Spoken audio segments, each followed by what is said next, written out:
What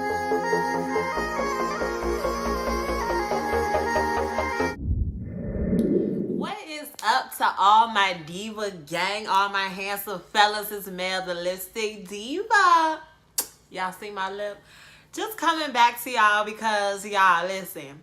Last night I listened to Uncle Kelly's 19-minute and 16-second song. Okay, when I tell you this man had me in tears, he had me in tears by. I probably was in tears by maybe 10 minutes because this man just poured his heart out on this track. And I never have been one of those people that's just been down bad on R. Kelly. Like, I mean, he's made good music, like Backyard Party. You know what I'm saying? I'm talking about, like, I think I was conceived off his, what is it, Bump and Grind? I was conceived in 91 and born in 92. Where my 90s babies at? All right. Yeah, 80s baby.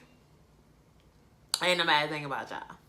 Anyhow, so I'm going to point out some key things that kind of made me go, wow.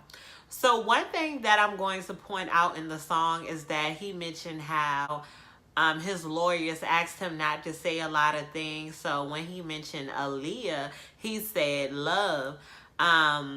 He mentioned something else and he was just like, hush. Like, to me, that said a whole lot without saying too many words. So, no, in this day and age, it's not correct to be a 20-year-old man dating a 15-year-old. Which I'm not saying at any point in life it was correct, but y'all got to think about it. Over history, how many times have it been, when you looked in the history book, it's been a 12-year-old married to a 35-year-old. It was like a tradition back in the day. But, he also mentioned something else that made me go, where he said, stop throwing your daughters in my face looking for fame or looking for money.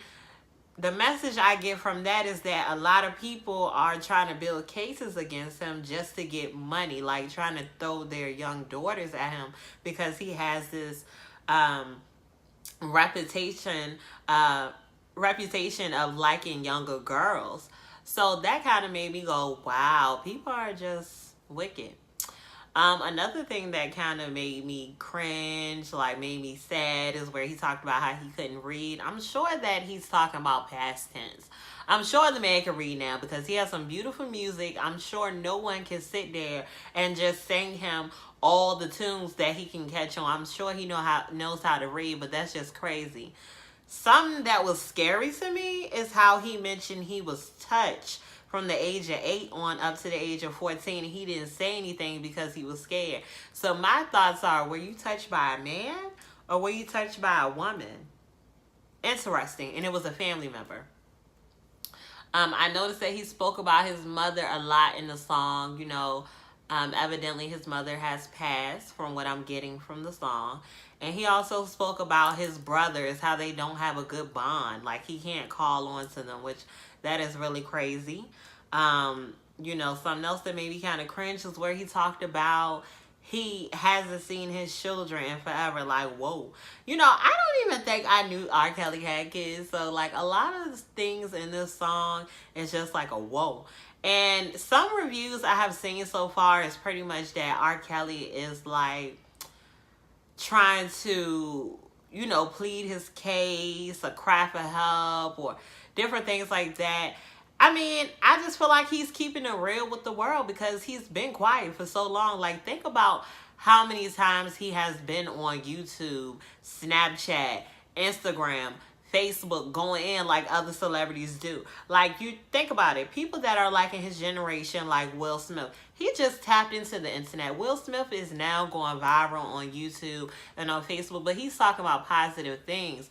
Like, I respect R. Kelly so much because he did not lash out on anyone from my knowledge. You know what I'm saying? He may have did things, and I'm not saying anything he has done is correct, but I'm not against the man at all because at the end of the day, y'all got to look at it like this. We're all human, and you got to think about things that you have done in your life. I know I have done some things which is not remotely comparable to what he has done, but that's one thing I find in this day and age. People do so much of dragging each other down, especially amongst the black community. I feel like we do such a great job at tearing each other down. And don't get me wrong, I have had my share in talking about people, just because how somebody is or how they look. I have played that part.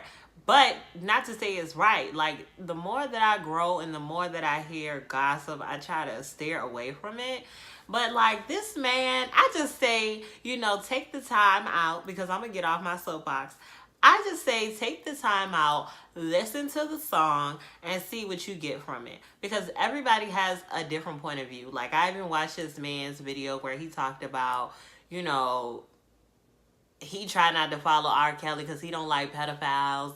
And he feels like he's just trying to, I don't even know how to put it in words. He's pretty much trying to make himself look good. I don't feel like he's making himself look good. He's like telling every wrong he has done. This man talked about how he has went through so much money because he cannot read contracts, and how he has been living in like what he said, the candle suites or something like that. How he has to stay on tour just to pay the bills. Like, do you know how crazy that sounds? Like, this man has so much classic music, and I cannot believe it. It's just sad how people can take advantage of you. You have to read your contracts because you don't know what you're going to end up getting yourself into.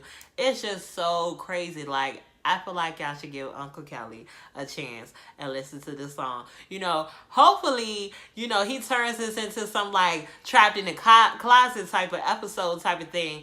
I would definitely tune into that, because Trapped in the Closet, I want to say I was like in middle school when that was popping. And I watched all of them. Like, the whole story was crazy with Trapped in the Closet. I think they figured out that at the end she found out her husband was cheating a man. I don't know. I can't remember it. But yeah, please give the the song a try. It's everywhere on YouTube. People have it on Facebook. This is just my review. Bottom line, it's a synopsis. I think it's very heartfelt. I think it's real. He even mentioned Wendy Williams, how they cut off the phones. They sat back and drank and they talked. So I think that you should go listen and tell me what you think about it in the comments below. And as always, I will be back with more reviews. Anything that I want to talk about, like I always say, make sure you go follow my social media, which I have Mel Does It for my Snapchat, Mel the Lipstick Diva for my email, which is at Yahoo, for my Facebook, Mel the Lipstick Diva. And also Instagram is Mel the Lipstick Diva. And I have Twitter. It is Mel Lipstick Diva. I couldn't fit the in there. But everything is correlated to go around Mel. But y'all stay tuned. Like, subscribe, and add that alerts button so you'll know when I'm dropping a new video. Y'all have a good night. I'm sorry, Miss Jackson. Sparkle.